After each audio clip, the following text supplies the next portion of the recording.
Welcome to this deep dive into a pretty fascinating chapter of history. We're going to be looking at some excerpts from the Bitter Cup, true stories of race relations in the early church. Okay. Now, most people, I think, associate Joseph Smith, with just religious history, Mhm. but get ready to see him in a whole new light as an early advocate for racial justice, Oh, wow. decades before the Civil War. It's pretty remarkable. Okay. 1830s America. Okay. Imagine a nation deeply divided over slavery, Right. where racial tensions are incredibly high. Mm-hmm. And what's really interesting here is that slavery wasn't just some abstract moral debate. No. It was woven into the very fabric of the economy.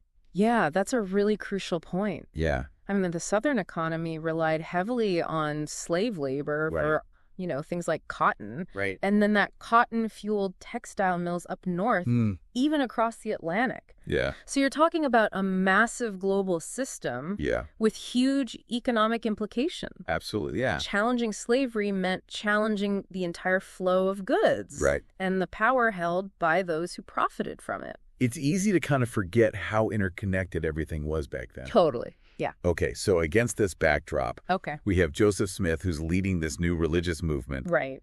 And the source details a pretty chilling incident that really, I think, highlights the intensity of these racial dynamics. Okay. It involves a brutal attack on Smith and one of his close associates, Sidney Rigdon. And it wasn't just any attack. This mob was made up of members of this rival religious group called the Campbellites. Hold on. Can we just pause there for a second? Okay, sure, sir. Those might not be familiar. Okay. Who are the Campbellites? Sure. So both the Campbellites and Smith's followers were part of this larger religious wave known as the Second Great Awakening. Right. But they had some pretty significant disagreements. Yeah. Mainly about things like baptism and how the church should be organized. Okay. And these theological differences often played out in very public debates. Wow. So, theological debates could actually turn violent back then. Oh, absolutely. Huh. Religious fervor was a powerful force. Yeah. Disagreements could get very personal and dangerous. So this mob of Campbellites Right. attacks Smith and Rigdon. Yep. And the source mentions this detail that I found just incredibly chilling. Oh, okay. They were wearing blackface. Yeah, that's a crucial detail. It wasn't just about disguising themselves. No, it was a statement. Right. Blackface in that era was a tool used to intimidate and dehumanize Black people. It's a reflection of the deep-seated racial prejudice that was so prevalent at the time. It's a stark reminder of just how intertwined racism and violence were. Yeah, absolutely. And it all starts on March 24th, 1832. Imagine this, right? It's the middle of the night, dead of night, and a mob. They've got their faces covered, blackened with charcoal. And they descend upon this small cabin, rural Ohio. Yeah. And I got to tell you, what happened that night, the details are, well, they're disturbing. Yeah, disturbing is a good word. The Campbellites, they burst into the cabin. I mean, Smith, his wife, their two infant children, Rigdon, they're all sleeping. And they drag Smith and Rigdon outside, just start beating them brutally. And tragically, I mean, it gets worse. The violence that night, it goes beyond the beating, which is awful enough. One of Smith's infant children actually died because of the attack. Oh, wow. I didn't realize that. The mob, they covered Smith's body in tar and feathers. They even tried to force acid down his throat. It's a horrifying image. Oh, it's awful. He managed to clench his teeth, and that saved his life. But, I mean, it left him with lasting scars, chipped tooth, and a slight lisp that he had for the rest of his life. The brutality is it's undeniable. But what specifically triggered this attack? Well, it seems like Sidney Rigdon had recently converted to Smith's church.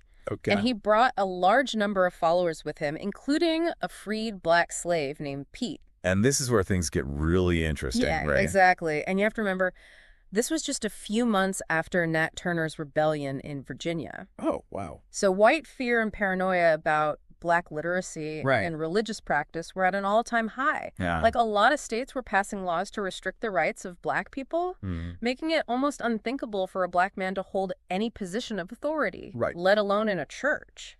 And yet here's Joseph Smith not only welcoming Black members into his church, Right. but also allowing a Black man to rise within the ranks. Yeah, it was a bold move.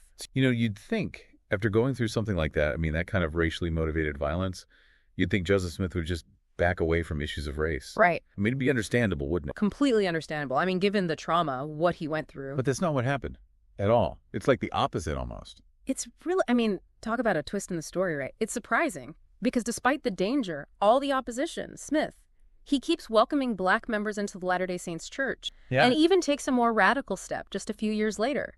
In 1836, just 4 years after that horrific attack, Smith ordains Elijah Abel to the priesthood. Wow. It was a bold move, a direct challenge to the racial hierarchy of the time. Ordaining a Black man to the priesthood, that's a huge statement. It seems to mark a real turning point, Yeah. His experiences, the violence he endured, the convictions he held, they all seem to converge Right. and push him to think more systematically about injustice. So he's moving beyond addressing like individual instances of racism Yes. to tackling like the root of the problem. Precisely. He starts to see the interconnectedness of racial injustice with the economic and political systems. Right. And this realization leads him to a pretty radical decision. Okay, now I'm really intrigued. What does he do? He decides to run for president of the United States in 1844. Wow. A religious leader running for president on a platform of racial justice in the 1840s. That's certainly not what I expected. Yeah, it was a bold move. What were the key elements of his platform? Well, for starters, he called for the abolition of slavery by 1850. It was radical. He wanted to abolish slavery within 6 years. 6 years. Yeah. And he wanted to compensate slaveholders with the government funds. I mean, on top of that, he wanted full racial equality across the board. Can you imagine? This is 1844, almost 20 years before the Civil War, which, was fought over this very issue. Wow. Smith made it central to his campaign.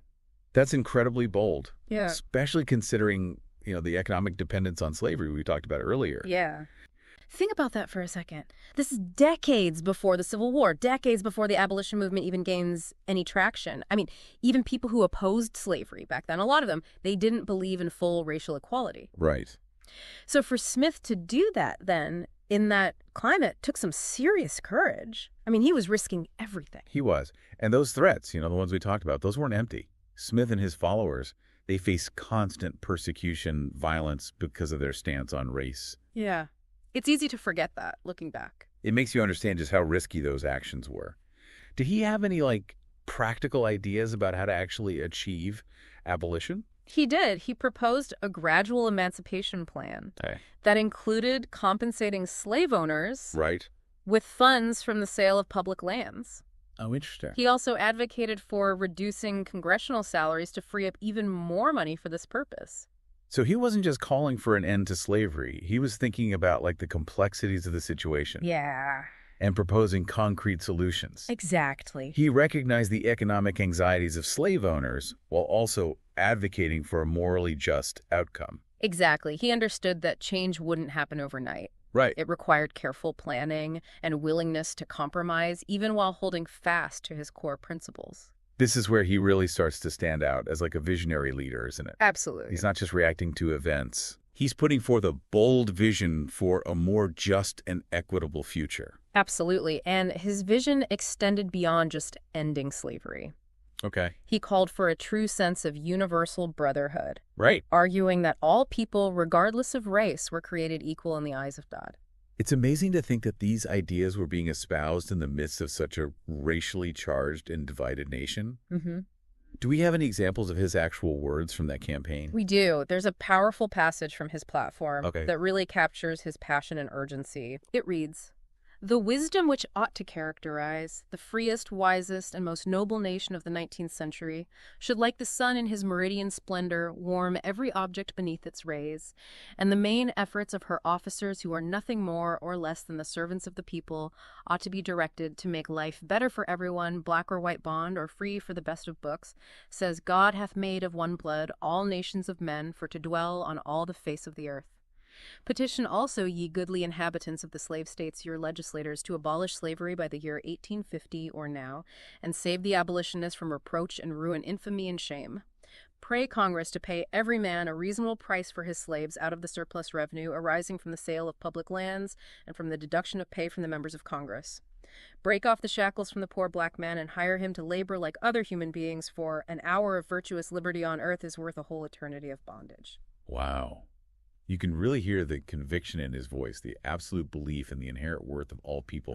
It's such a stark contrast to the prevailing attitudes of the time. Yeah, it was revolutionary. And you have to remember the context. Right. Putting forth such a radical vision in that political climate was incredibly risky. Yeah, he knew the stakes. He knew he was putting his life on the line for what he believed in. It's a huge moment in American history, and a tragic one, because just a few months after he announces he's running, Joseph Smith was killed. Assassinated, yeah. Shot by a mob. While he was imprisoned in Illinois. He was only 38 years old. Way too young. And it really makes you wonder, what if? What if he'd lived? What if he'd gotten the chance to make those ideas about equality central to American politics? It's a question that, I don't know, it sticks with you. It really does. His assassination, it silenced a voice that was calling for change, and it left behind, well, a mixed legacy. Inspiring, but also things were left undone. It's full of contradictions, complexities, He was a man of his time, right? Shaped by the prejudices, but he could see past them too. He could challenge the very foundation of those prejudices. And I think it reminds us that history, those figures we study, it's rarely simple, black and white.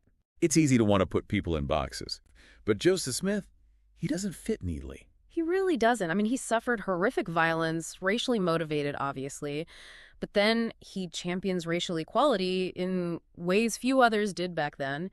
He leads this religious movement, and yeah, sometimes it reflected the prejudices of the time. But he also pushes boundaries, challenges those prejudices head on. It makes you think about progress and how it happens. It's rarely a straight line, is it? Never is. And that's what makes his story so fascinating, so relevant, even now, almost 200 years later, because it makes us question what we think we know about the past, about these uncomfortable truths. And it asks us to think about the legacy of those who came before, to see their flaws, yeah, but also to, I don't know, to honor their courage when they showed it. It challenges us to do the same, doesn't it?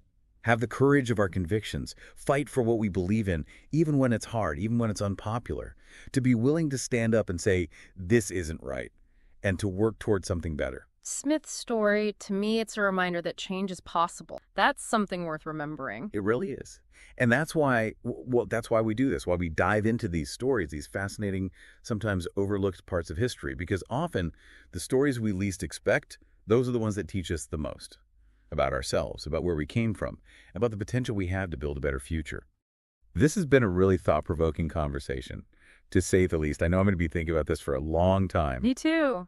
It's always a pleasure to explore these topics with you and really dig into these texts. And a huge thank you to you, the listener, for bringing this to our attention. Well, We are so grateful for your thoughtful questions and for the chance to dive deep into this fascinating topic with you.